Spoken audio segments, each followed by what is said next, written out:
your insight as a journalist from Israel. Thank you very much. Now we move on to Russia-Ukraine. An attack on a coal mine in eastern Ukraine's Donetsk region has left 1 miner dead and 3 injured, Ukraine's largest energy company, DTEK, has said. The mine located near the front lines suffered damage to buildings and equipment, and 146 miners were trapped underground as rescue operations still continue. Russia has intensified its offensive in eastern Ukraine, where most of the country's coal mines are located. Ukrainian forces say they have stabilized the front near Dobropilya after Russian troops pushed towards the main defensive line. In northeastern Ukraine, firefighters dealt with blasts and fires in Sumy and Bezdrivka, injuring 2 people and damaging residential buildings. Meanwhile, Russia's defense ministry showed video of new recruits signing military contracts in St. Petersburg. Eligible men aged 18 to 65 receive contracts with a lump sum and monthly salary and will be deployed across the Leningrad military district, including Ukraine. Now for this discussion, we're joined by Ross Feingold. He's a political analyst, joins us live from Taipei. Thank you very much, Ross, for joining us again. Good to see you.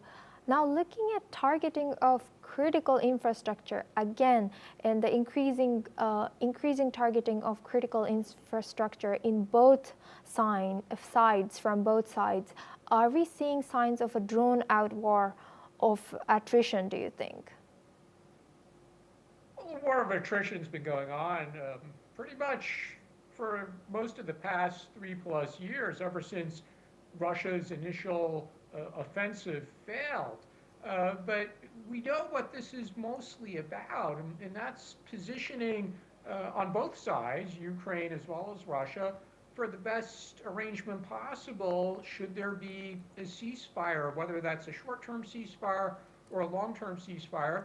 Both sides want to have control of as much territory as possible, and they want the other side to know that their military capabilities remain very, very real going into any ceasefire negotiation. So as much as the international community, including President Trump, wants Russia to stop doing these kinds of attacks, and probably also wants Ukraine to do so as well, although most of the calls are on Russia to stop doing this. It's clear that Russia is not going to stop doing it prior to a ceasefire. And to be fair to Ukraine, why should they? I mean, they're being attacked. Their civilian infrastructure is being attacked. Their civilians are being killed by Russian attacks. Why shouldn't they also use their own military capabilities to counterattack? And that's what they're doing, and they see no reason to stop. Although, again, they might come under some pressure prior to ceasefire negotiations as well to stop doing these kinds of attacks. But for the moment, both sides are going to continue these kinds of attacks, and it's all a prelude to what kind of deal they could reach in ceasefire negotiations. And Ross, from your analysis, how do you think how prepared is Ukraine and its allies for that scenario? Yeah, that's a really interesting question. Ukraine is so reliant on international assistance. They need weapons, they need cash. Previously, the United States was providing a large portion of that. Now the U.S. policy under President Trump is not to provide weapons or cash, and it's for the Europeans to buy weapons from the United States and provide those to Ukraine.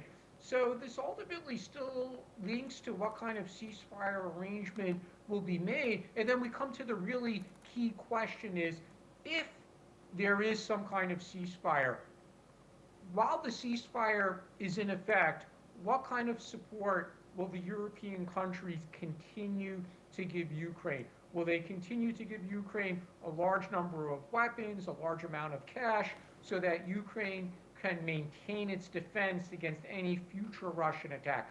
And at the moment, that's an unknown. And Ross, going back a few days at about the recent POWs that happened in Ukrainian Independence Day, do you think that was just for morale, or that was just to show, Or do you think this will continue and it will only be POWs? Do you think we will see any breakthrough towards ceasefire among the parties?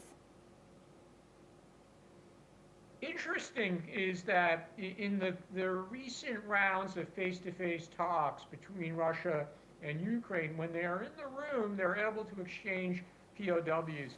And both sides have their political needs to be able to achieve that and to say that they have the ability to retrieve POWs from the other side. So of course, as part of any ceasefire agreement, there would have to be a release of all the POWs that both sides or that each side holds. So it's the issue with POWs, again, it's a sensitive domestic political issue. There's a lot of pressure domestically that President Zelensky or President Putin face to bring POWs home, and it'll be an important part of any ceasefire negotiation.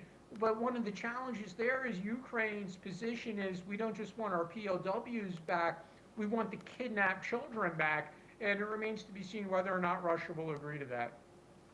Thank you very much. We'll be keeping an eye on that too. Thank you very much, Ross Feingold, for joining us and sharing your insight. Now we move on to Asia.